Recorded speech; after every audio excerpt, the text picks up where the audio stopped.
deuxième édition du Richard Mille Invitational se disputait cette semaine sur le parcours de Terre Blanche-le-Château.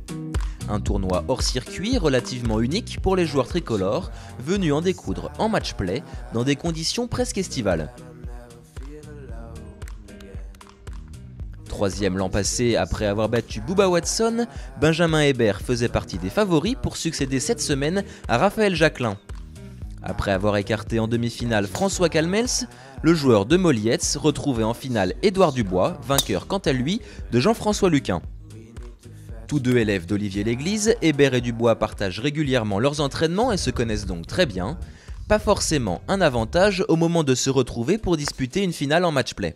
Ah non, c'est pas évident parce que bon, d'habitude quand on joue des tournois, à moins qu'on soit tous les deux en tête, on est plutôt copains et donc on va s'encourager. Là c'est vrai qu'aujourd'hui on joue l'un contre l'autre, c'est particulier. Mais bon après moi quand je suis sur le parcours, je suis là pour faire mon job, je suis là pour jouer au golf, taper des bons coups, prendre du plaisir et voilà, et que ce soit Édouard ou n'importe qui en face, ça change pas grand chose. Parti très fort dans cette finale, Dubois menait déjà 2 up après 3 trous, mais Hébert ne s'affolait pas pour refaire son retard. Après avoir recollé au 7, le Brivis prenait les devants pour s'imposer finalement 2-1 sur le green du 17.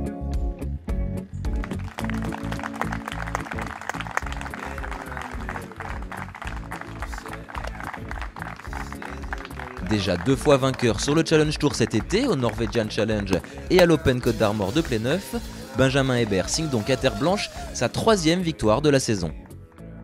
C'est du bonus forcément, mais après c'est vrai que voilà, c'est un très beau tournoi, c'est récent, la première édition était l'année dernière et moi je sais que j'ai à cœur de gagner des tournois comme ça parce que il faut, c'est important pour le golf français d'avoir des tournois comme ça.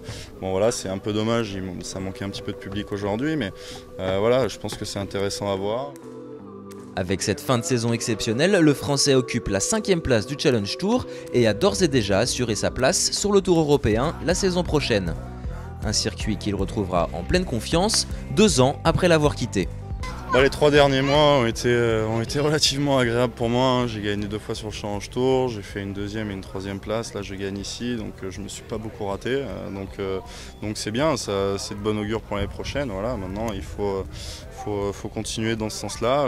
J'ai de bonnes sensations, je joue bien, je sens que j'ai encore des progrès à faire dans tous les secteurs. Hein.